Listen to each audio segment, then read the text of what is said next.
Bonsoir à tous, j'espère que vous allez bien. Ça fait un petit moment que je n'ai pas fait de vidéo de ce genre, facecam. Alors, aujourd'hui nous allons revenir sur le témoignage de Alain. Une mise à jour, plus précisément. Comme vous le savez, quand je fais un reportage, l'enquête ne s'arrête pas juste à faire le montage, à l'uploader, et puis tout se termine au moment où vous le visionnez. Cela va bien plus loin, c'est-à-dire que si on veut parler d'enquête, il faut que cela soit sur une continuité. Et donc, même quand je reviens au bercail, c'est-à-dire chez moi, je continue à essayer d'en savoir plus sur ce qui aurait pu se passer à l'endroit où je me suis rendu. Est-ce que le témoin a d'autres choses à dire? Est-ce qu'il y a d'autres faits qui se sont passés par la suite? C'est pour moi une manière d'amener encore plus de matière à l'enquête qui est menée. Donc aujourd'hui nous allons revenir sur le témoignage de Alain de Nice parce que pas mal de choses se sont passées dernièrement. Je vais donc relater ce que m'a partagé Alain dernièrement, ce qui va amener de nouveaux faits à son histoire qui s'est déroulée il y a déjà quelques temps.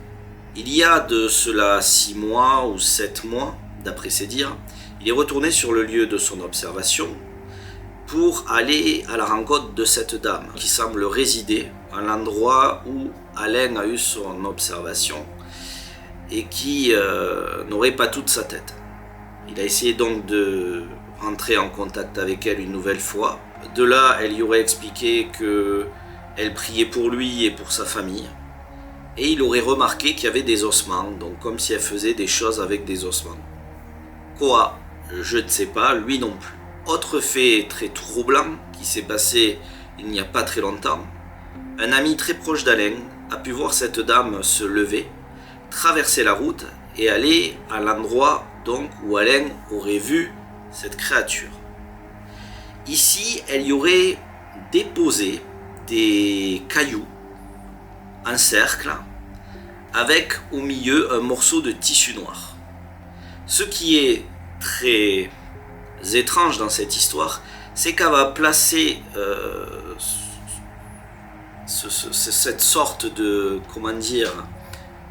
d'hôtel ou quelque chose qui pourrait ressembler à un rituel à l'endroit même, en tout cas on va dire très très proche de l'endroit où Alain aurait eu son observation. Et là je me dis, qu'est-ce qui se passe avec cette dame? Est-ce qu'il y aurait une connexion avec la créature qu'aurait vu Alain et cette dame, ou est-ce qu'elle serait tellement tourmentée avec ses problèmes mentaux qu'elle ferait ça comme ça machinalement sans que cela ait de sens? Toutefois, ces faits que je relate ici même aujourd'hui avec vous et que je partage me semblent quand même assez troublants. Nous parlons d'un lieu où il y a eu donc cette observation importante qui a permis à de nombreux gens, de nombreux témoins comme moi, de ne pas se sentir seuls, c'est-à-dire l'observation d'Alain. Qu'est-ce que ça te fait, Alain, quand tu reviens là et que tu vois ce flanc ici, là, on voit cette hauteur, je te dis quand même... moi je visionne bien parce que je l'ai vu sauter en vrai, si j'ose dire. Et là où je trouve aberrant comme créature vivante, c'est qu'elle ait l'assurance et la folie de sauter là où c'est le plus haut. Si elle décalait de 100 mètres son avancée, elle pouvait rejoindre la rivière par des talus. Alors que là, elle saute comme un homme dans le vide. C'est totalement improbable et c'est pourtant ce qu'elle a fait cette nuit-là. Et cette dame qui est toujours là, postée au même endroit, qui se cache constamment avec un tissu sombre, comme si elle ne voulait pas se montrer.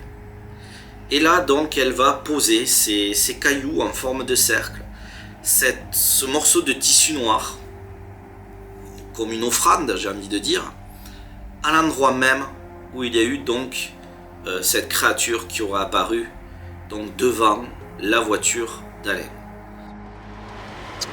Et c'est à partir d'ici, à l'époque, avec mon Mitsubishi, où là, ici, juste après le poteau, moi je pile. Je pile car La créature est là en lisière de trottoir à 10 mètres devant nous.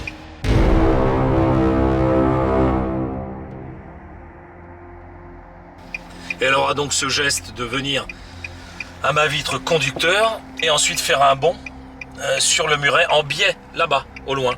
Donc dans un biais d'environ, avec un rebond sur, on va dire, 7 mètres de distance.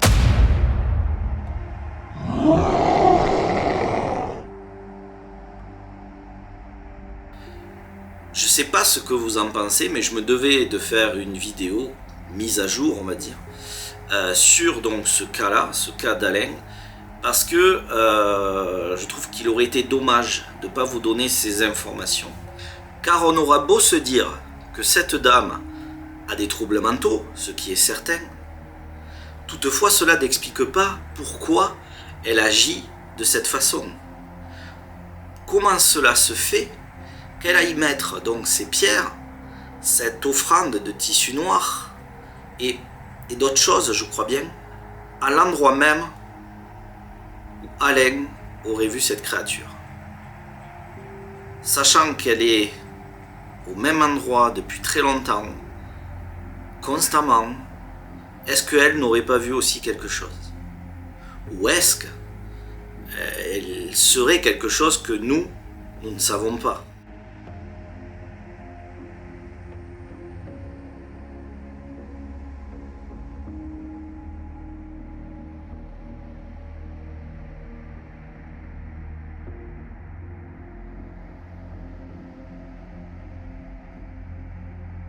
Il est important aussi de savoir qu'Alain a refusé une quinzaine d'interviews, d'enregistrements.